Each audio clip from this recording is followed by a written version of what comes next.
I'd never met anybody who ever told me about anything personally knowing God or anything supernatural other than historically what I knew from stories from the Bible. Never met one person who told me they had a real relationship with Jesus. Never knew about the need to really come into a relationship with the Lord through Jesus. And I was busy getting it on. But, you know, there's not enough excitement in the world to ever satisfy. You always got to have more. And I like stuff that was edgy, you know, skiing, and I always liked aviation stuff. And so I started taking flying lessons. Then I thought it'd be more fun jumping out of airplanes. So I became a sport parachutist, and that really got me. I mean, I became obsessed with skydiving. It really consumed my life. My existence revolved around that 30 to 60 seconds in free fall and that 5-minute parachute ride. Then I had to do it again. It's like a drug, you know. It's it's almost good. like an addiction. Oh, totally. And then all of a sudden, one night, all that was going to change. Shortly after takeoff, I don't really recall much because I was kind of dozing off, sitting next to the pilot, or actually sitting on the floor next to the pilot where we moved the seats in this new aircraft. And I was awakened by a sound unfamiliar to me. It was the sound of the motor going completely silent. Uh-oh. And the pilot turned to me and he slapped me. He says, "That's it, we're going down." So we just pitched forward and we plummeted straight down at over 100 miles an hour.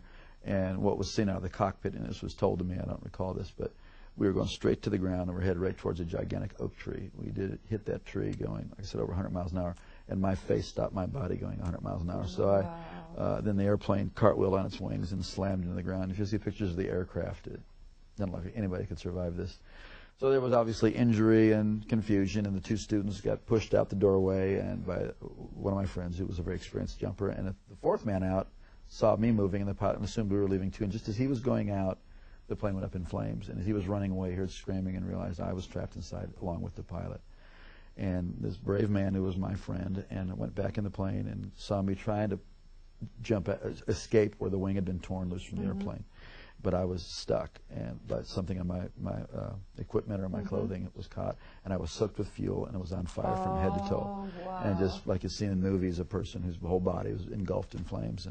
And this is where God did the first miracle. This man grabbed a hold of my parachute harness, and with his bare hands, tore that loose. It's 2,000 pounds tensile strength in each one of those straps. Wow. Pulled so hard he pulled his thumbs out of his sockets. Dragged me away from the plane and slapped the fire out. It kept reigniting, and then he tried to go back for the pilot, and he couldn't. He was burned alive. Well, they rushed me off to the hospital. Obviously, it was horrible, and they rushed me off to the hospital and saw that I sustained very serious injuries. I had a brain injury.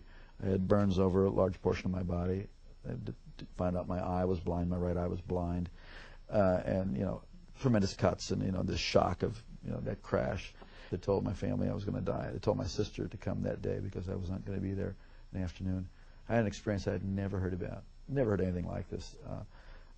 As I was laying there in that condition, just racked with pain and discomfort in every way possible, suddenly my inner man, the real me, my spirit, sat up out of my body, and I could feel my legs go through the springs of the bed. Wow. And my spirit came out of my body as if you would take a glove off your hand.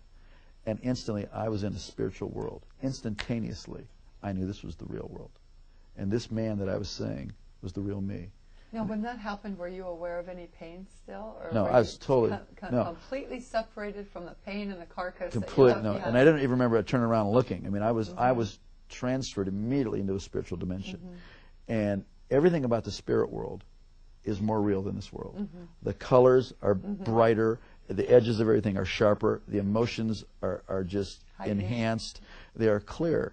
And instantaneously, the thing that really struck me the most was there was a complete absence of the awareness of time. Everything in this world is relative to time.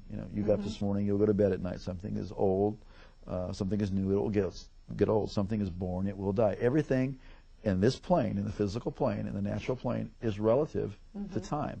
But everything in the spiritual plane is relative to eternity. So what had been natural to be aware of time was totally gone. And I was totally aware of eternity. It is shocking. It is stunning to be conscious and to know what eternity is. Also, logic and reasoning doesn't happen there. Based on the sum total of all my intelligent thoughts that I've learned, I've had a death and I'm in the spirit world. It's like you just know that you know that you know. It's like having a revelation constantly, and it was incredible. And I knew I was traveling. I could feel that I was traveling. And as I looked ahead, there was this pure white light. It was whiter than the whitest snow and brighter than 10,000 suns, and yet I could look right at it, and it was compelling. And it was like I was being towed. I'm being towed like a tractor being.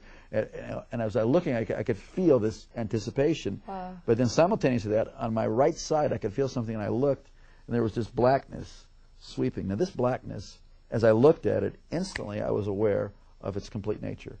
It was eternal, like I was experiencing eternity. It was without any matter. It was without any life. It was void, and it was forever, non-negotiable, cut off from the source of all life. And the more that I looked at it, the faster it would sweep. And the more that occurred, the more intense the feeling of the nature of being cut off and sealed forever and separated. It is horrific. Yes. Horrific. You would not, I used to never be able to stand to be near anybody who could say go to hell after that. Because you wouldn't want the worst person. No. You wouldn't want Adolf Hitler, bin Laden, Saddam. You wouldn't want any human being to ever go in there. It was so horrible. And as that was sweeping, it got down to, it was eclipsing this light. So there was just it was like you're in a room, and you close the door, a dark room, and there's a little space between the door and the door jamb. It wasn't a doorway. It was really, this was a real place that I was seeing and that I was feeling. And as it was closing, it was eclipsing, and now I'm standing on the very edge, the precipice of eternal separation. And I scream out of my spirit, I'm sorry, I want to live. Give me another chance. And just before that was to close, I was standing in the presence of Almighty God. Whoa. And instantly I knew I would never die for eternity. And that's mercy. It's unbelievable. Wow. And instantly I knew that this being who was off on this side of me, who I didn't see, but I was standing in this river of golden radiation. It looked like a moving river of golden light. And this river went that way, it went that way, it was underneath me, it was going right through me. And this river was alive.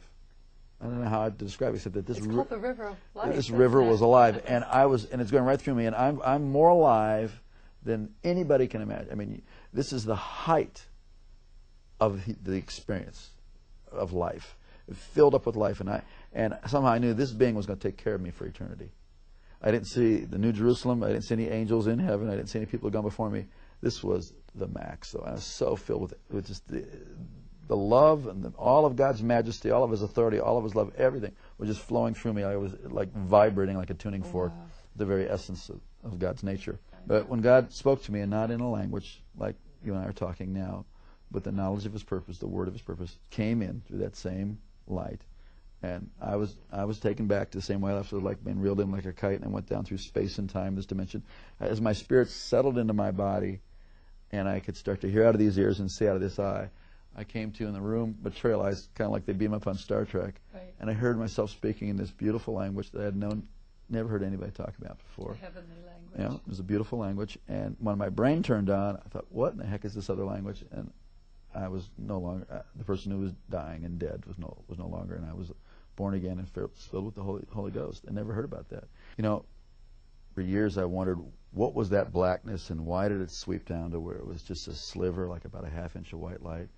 And years later, God revealed it to me. It was really a historical record of my life. That for all the years that I had lived, I was in darkness. And God gave me a space to cry out to Him. And in that space, it changed my future, my destiny, my whole purpose. God loved me the whole time. God was with me. But, you know, please don't wait until you're that desperate. We're desperate right now, and He's with you, and you have a chance today to cry out to God. It's not complicated. It's not religious. I mean, certainly my prayer wasn't all that complicated, and it wasn't about religion. It was about I needed life, and there is no one of us before God that doesn't need the whole life that He has to offer. It's usually fear that keeps us from doing that, or like we're afraid, well, I'm not good enough. That's the whole deal. We need God.